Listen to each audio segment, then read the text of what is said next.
129 4th Street, said police. A police spokesman said the Rashkin house was searched after police spotted the plants during a routine house watch of a residence next door.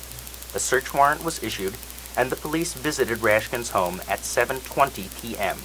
Police found approximately 47 pounds of marijuana growing in Rashkin's backyard, they said. Well, with me in the studio here today at KAZU is Peter Rashkin, and we're going to be talking with him, about his experiences in Pacific Grove and being arrested for cultivation of marijuana and the consequences involved of that. How much marijuana was there actually in your backyard when you were arrested, Pete? Well, I didn't weigh it or measure it. I had a few plants, they said 23 plants, and including some little seedlings that were growing. That's possible, but basically I was growing marijuana for myself to smoke. That was your intention when you were growing it? Sure. Understandable. It was just part of my garden. I had other things growing too. Tomatoes and zucchini and, a few other things. I was getting into it. Well, how big were the plants? Well, about maybe 6 or 8 of them were 5 or 6 feet high, although I'd been clipping the tops off them because I didn't really want them to get too high and conspicuous, even though it was in my backyard. So I assume being that tall they'd been growing for some time then. I guess, since this previous spring. Have you had any previous criminal record or drug Come charges? on now.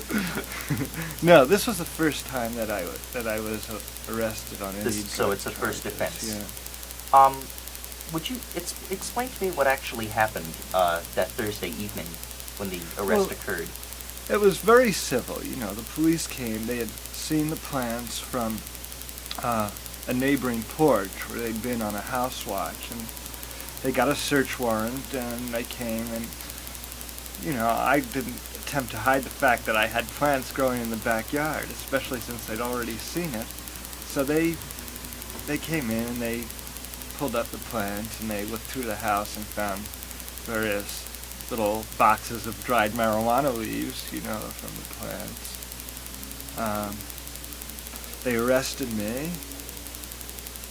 I called an attorney from the station. He came down and got me released on what they call own cognizance by calling the judge, and that meant I didn't have to put up any bail money or go to jail. It took a few hours.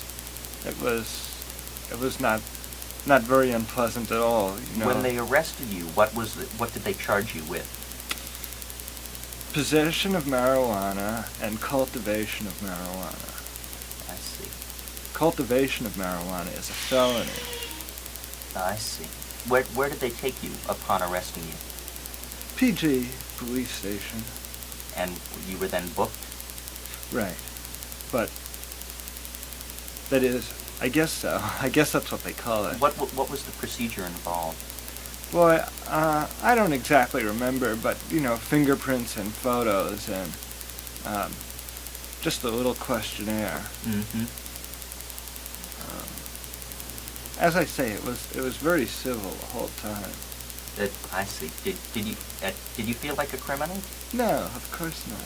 Did they treat you like a criminal?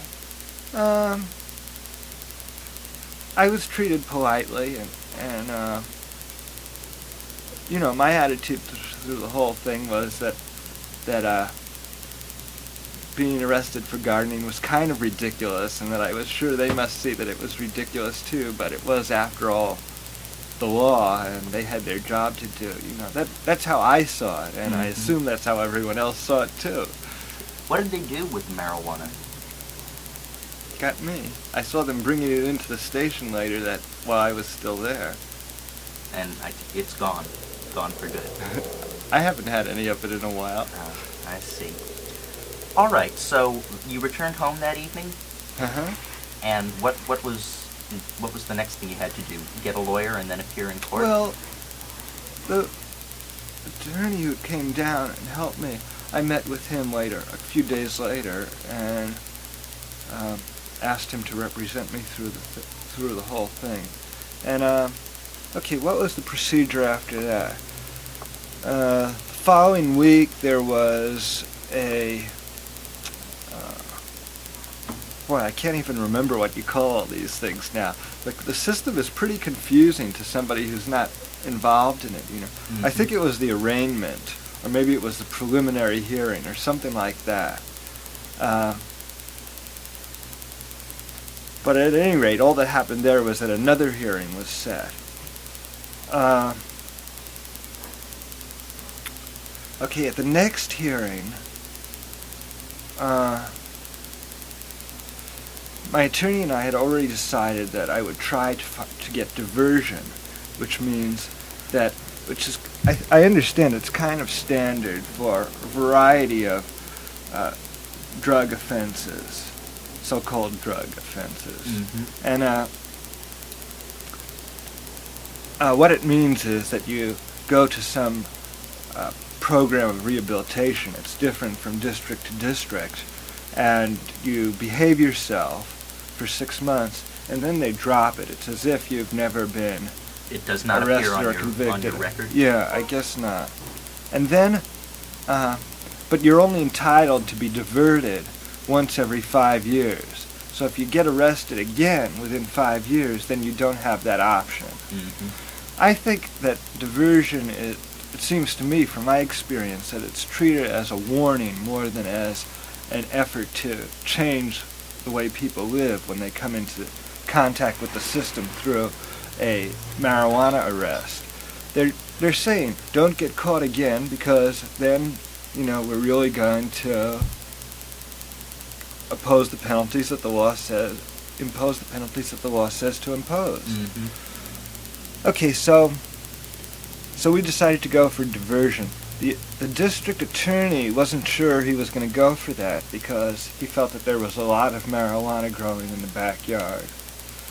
So he asked for a full hearing before the judge, which we had, I guess, about the middle of November. And the judge decided that I was divertible and imposed diversion, which I've pretty much completed now. It meant going to see a counselor out in Seaside on several sessions, which were by and large treated as a formality. Was growing marijuana for sale ever in question? It was never, no, I don't believe so. So then you went for the full. They put you through the full trial. After? No, it wasn't a full trial at all. It was just a diversion hearing before a judge. In other words, the district attorney said, well, we don't think he was growing marijuana for sale, but there were a lot of plants out there. What do you think? And my attorney said he wasn't growing marijuana for sale. He was just growing it for his own use. That seemed to be the issue. And I said I was growing marijuana because I like to smoke marijuana, and it seemed like a reasonable thing to do, but that I wouldn't do it anymore because now I was convinced that it was in fact illegal. That's how it went. May I ask who your lawyer was? David Hazlett. And who was the judge that you appeared before? Well, all in all, it was 3 different judges, but the last one was Michael Fields, the new judge. Did you feel that they dealt with you with respect? Sure. There was really, all the way up and down the system, from the police, the judge, the lawyers, the probation officer, the diversion counselor. There's no complaints, really. I see. I felt pretty centered throughout the whole thing, and the bus gave me an occasion for, really a lot of soul searching. I had much more imaginary confrontations with the judge than real ones, in which I thought out a lot of what was on my mind. And so when it actually came time to go to see this person or that person, I pretty much always felt clear on my own innocence of crime, and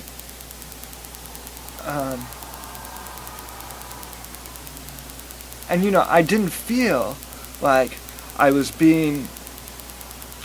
like they would seriously hurt me for what I did. And they didn't. It turned out to be realistic, I think. Where you lived on 4th Street is a pretty residential district. Yeah. Did you have any expectation when you were growing the marijuana before the arrest that perhaps you might get popped for it?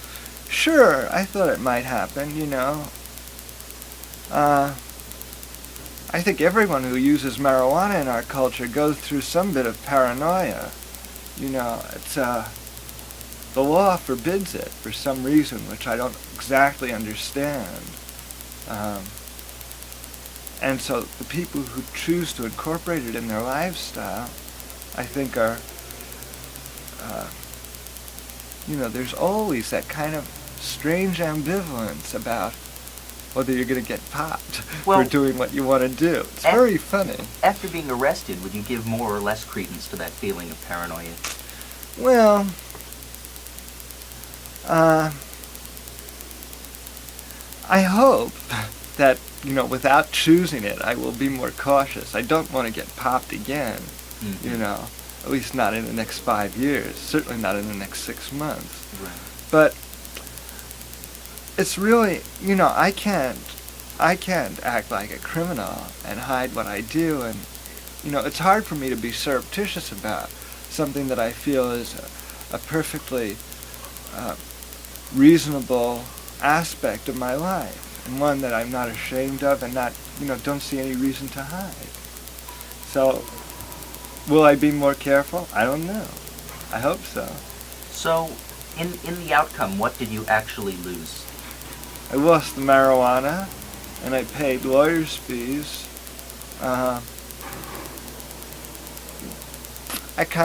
Maybe I'm a Pollyanna about it, but I think there are compensating things. I got a real interesting experience going through the whole thing, from being busted and going through the courts. For me, it was worth what it cost just for that. Plus, I had some nice leaf before I got popped. Mm-hmm. Real nice for all through the growing season. Trimming the sun leaves, cutting off the tops of the plants, and I guess the biggest benefit is just watching the marijuana grow. It's a very, very inspirational and educational activity. You watch the plant from its inception. I'm sure any plant, any gardening that you do, you get this experience. But marijuana, because it's such a special plant, it seems that the attention you pay to it as it's growing is its own reward. So it was a good experience, all in all. Is this completely over with, or do you have to follow through? Do you have to reappear? Do you have to check with the probation officer? Yeah, I have to check in with the probation officer monthly for the next 6 months. And that will be the end of it. And it will not be on your record? Well, that's what I understand, but to tell you the truth, it's not a matter of great concern to me. Mm-hmm. As far as that goes, I'm reminded a lot of Thoreau's comment when he was in jail. I don't even remember what for, but I think it was something to do with the Mexican War or something. And Emerson came and said, "What are you doing in here?" And he said, "What are you doing out there?" If it's on my record, that doesn't bother me. It's on their record as far as I'm concerned. Very, very good. All right, I want to talk about a few more things that don't have to do with the experience, but more on a view of marijuana. Sure, Seeing as in California, we have very different marijuana laws with the than anywhere else in this country, with the exception of certain other states like Alaska and Oregon and Washington. Actually, I believe there are 13 states in the country now, including several in the South. I was reading that in Maine, it's a citable offense for 3 ounces or less, not for 1 ounce or less. We think California is being so progressive, but I'm not sure about that. Many states have much more liberal marijuana laws than they've had in the past, and people all over the country are smoking marijuana and growing their own marijuana. Um, I don't know. In my travels, I found people using it all over. So you would say that California's laws are not as liberal as those of us who are residents here have come to believe? They're pretty good. They're sure a lot better than they were before, but they still rip off tremendous amounts of pot from home gardeners every year. It's not even just the ones who get busted, but lots of times, the sheriff and the police in various jurisdictions go in and they just take the plants and they don't even bother with arresting it.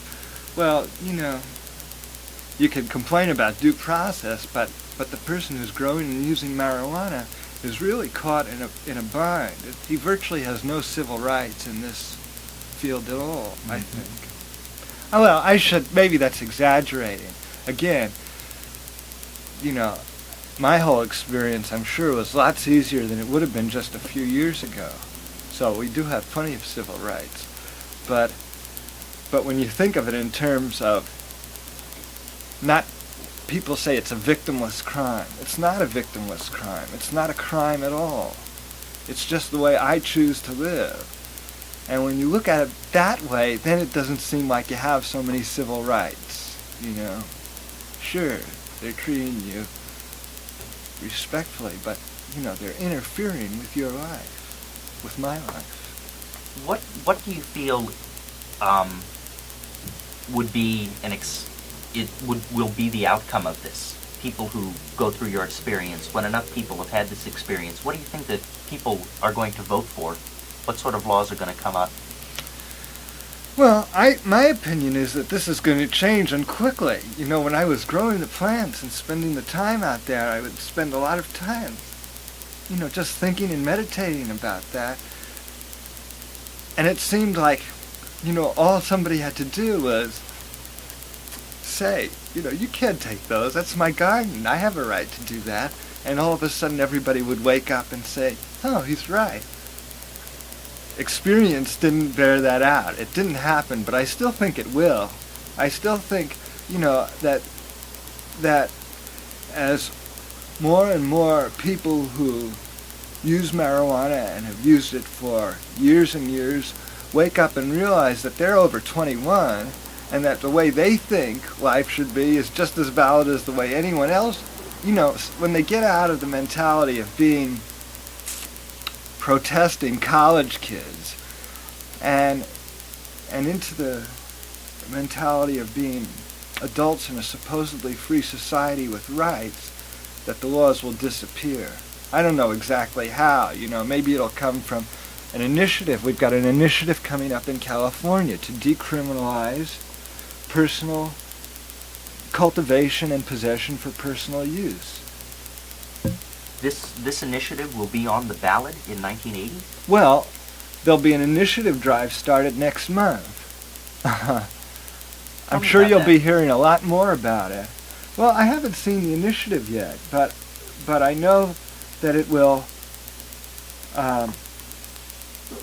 If this becomes law, then it will still be against the law to sell or possess for sale or grow for sale, but to use, to possess for your own use and to grow for your own use will be legal. Not legal, but decriminal is the word that's being used.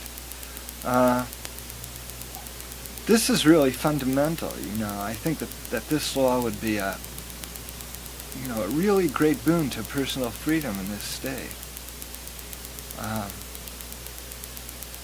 I sure hope it passes.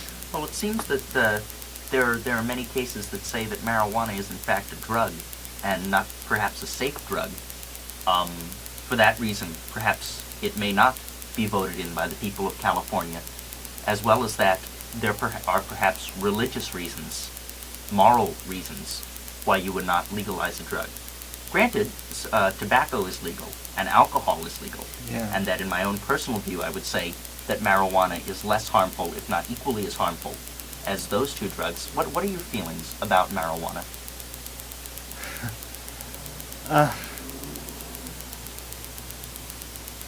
I think marijuana is a wonderful plant. It grows easily and bountifully, and and I like the effects of smoking it a lot. I think that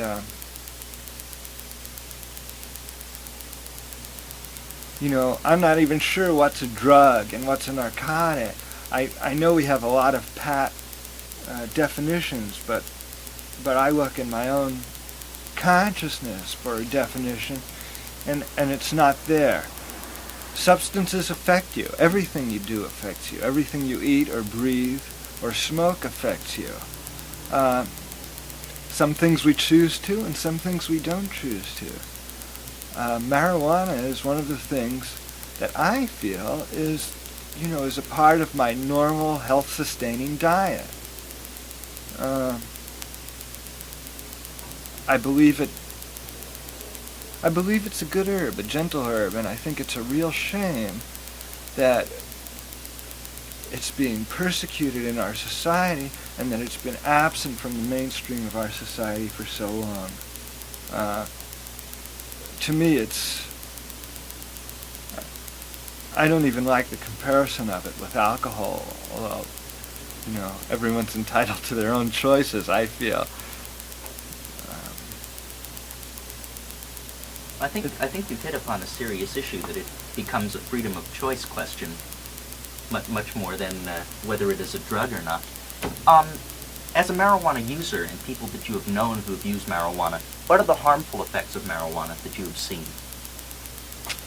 If you smoke too much, it makes you cough. It's almost as bad as cigarettes in that capacity, but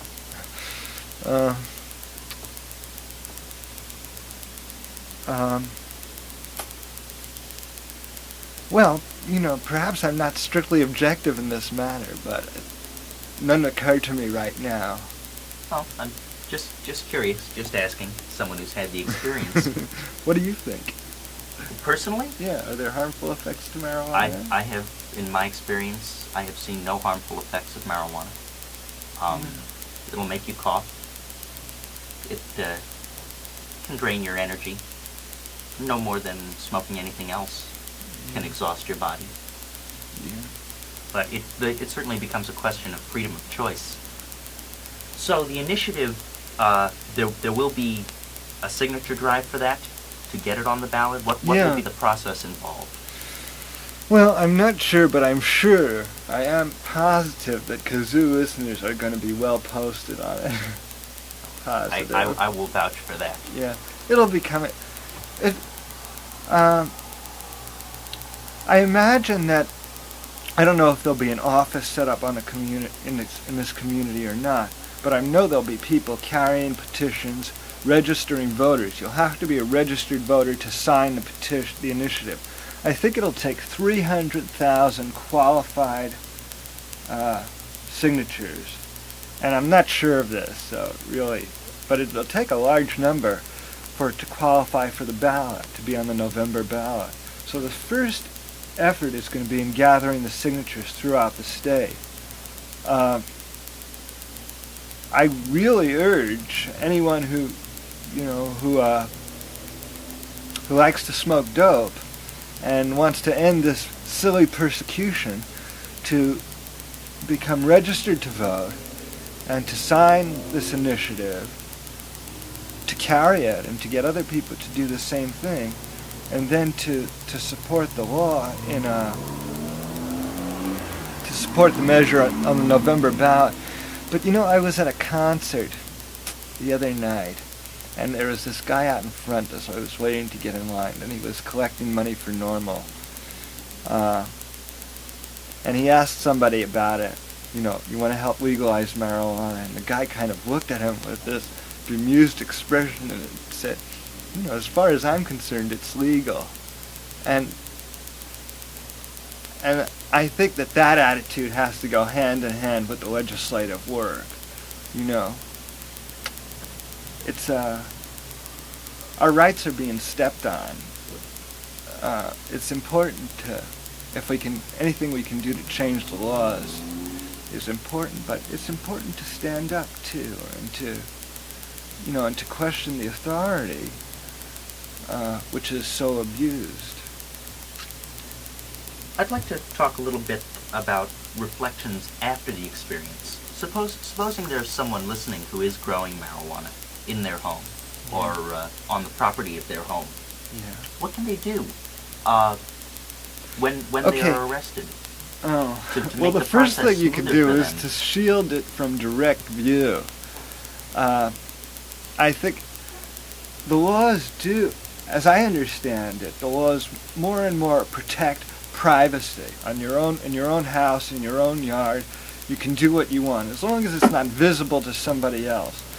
So probably if I had put up a plastic, white painted plastic greenhouse roof over that part of the garden, none of it would have happened, and I would have had the mature plants to enjoy today. Was your marijuana visible from the street? No, but it was visible from the neighbor's house.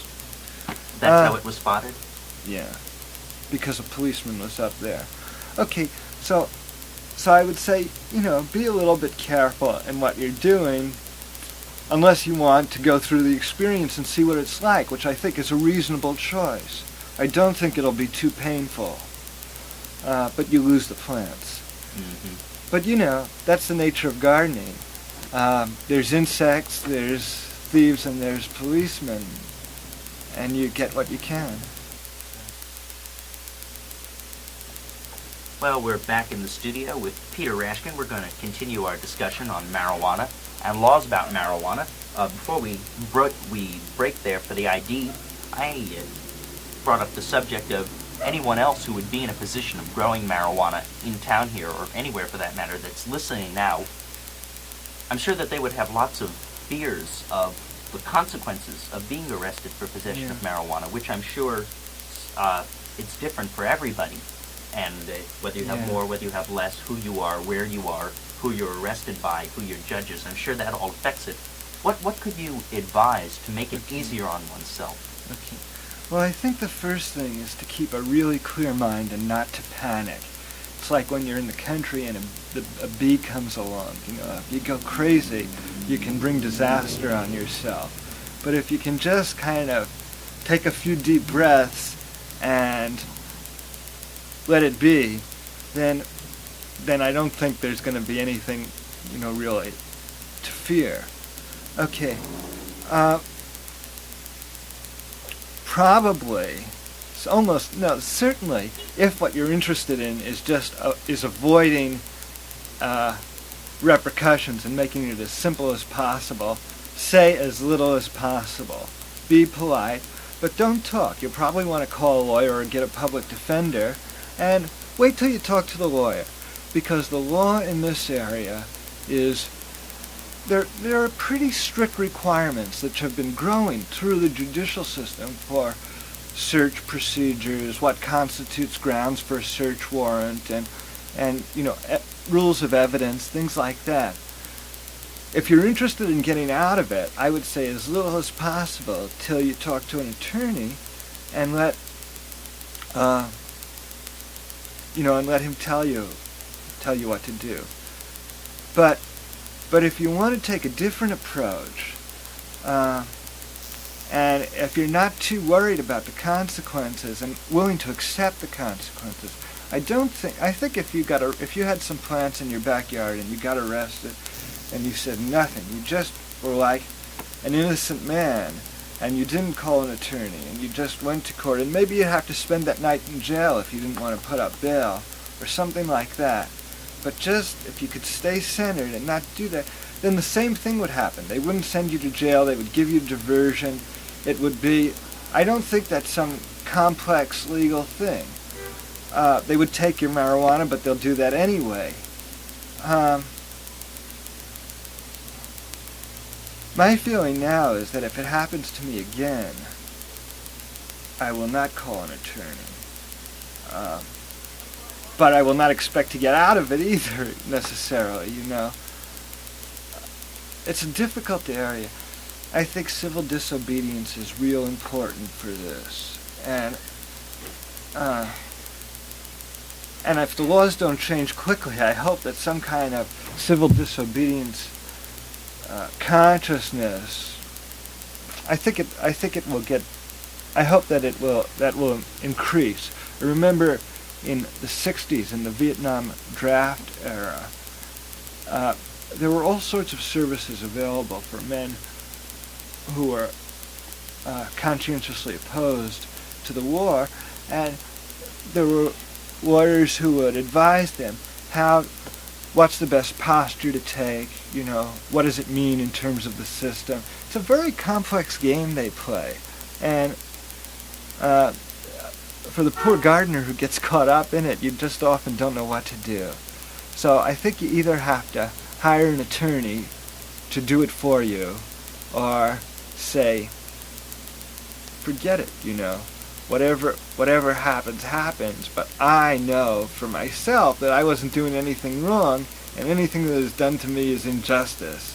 And then you have to be, like the Christian martyr, like Mahatma Gandhi or somebody like that, and you have to be, just willing to confront the system on that peaceful level.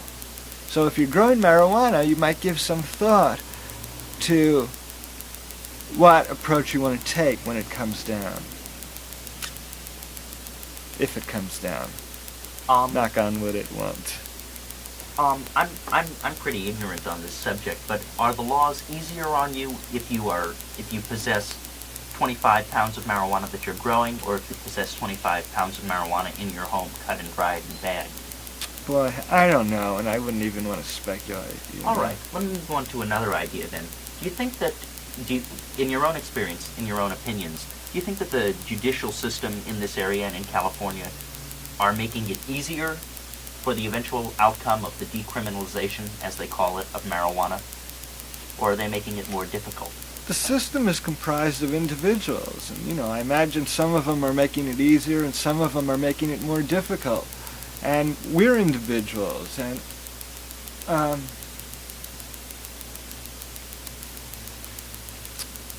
I kind of take, I guess, perhaps a more metaphysical view of social change than I used to. And I think that the change is not going to come from the system, not from the courts, not from the legislature. I think the change is going to come from us, from the people, from the actions of individuals, minute as they are, just gradually rolling the system over on itself, so that,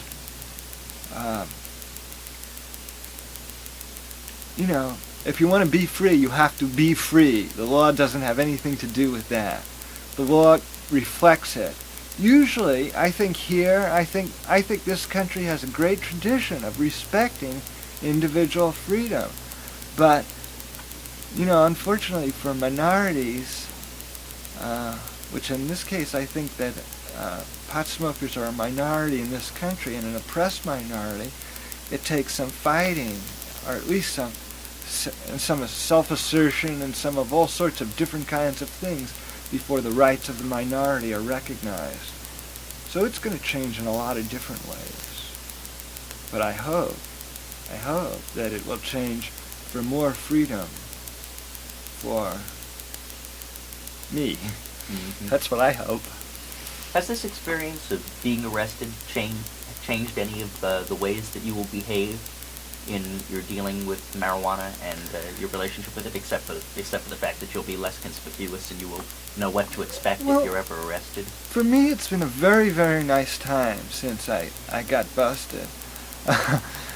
It's funny how things work, but the whole experience has led me to a lot of thoughtfulness, and I feel very good about that. I feel that it's that's helped me to disregard some things and to pay more attention to other things. And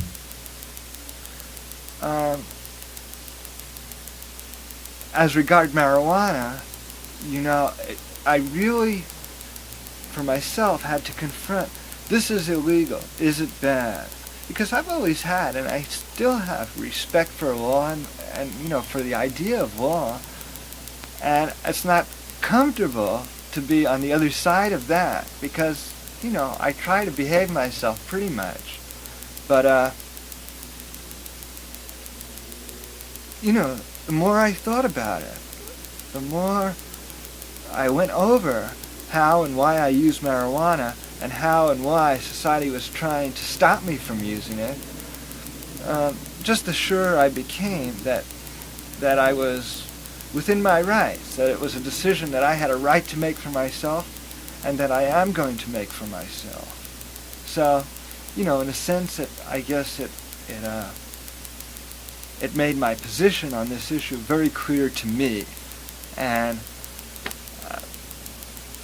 boy, that's a roundabout answer to a simple question.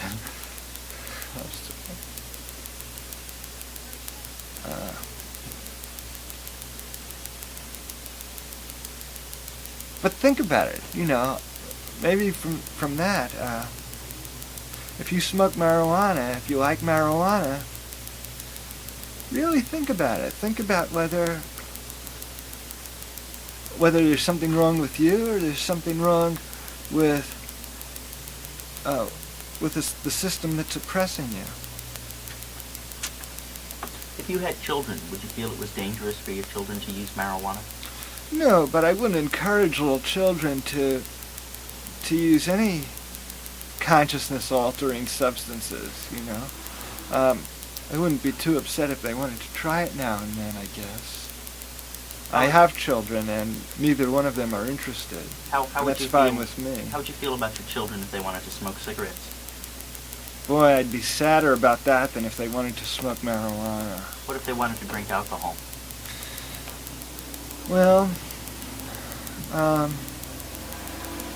alcohol is a dangerous drug, but it's a very nice one too.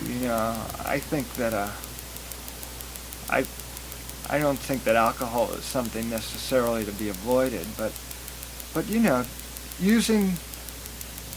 it's so easy to go overboard with anything that you use, especially something like alcohol or marijuana or cigarettes that I don't think any of us really exactly know why we use them anyway, but we do, and I don't think it does much good to chastise ourselves and to immediately call this bad. I think that other cultures have had a much more realistic attitude towards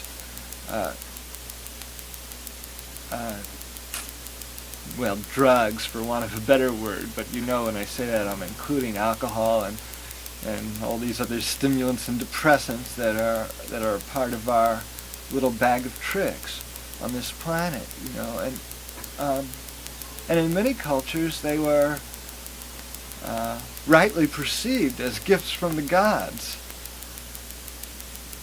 For some reason,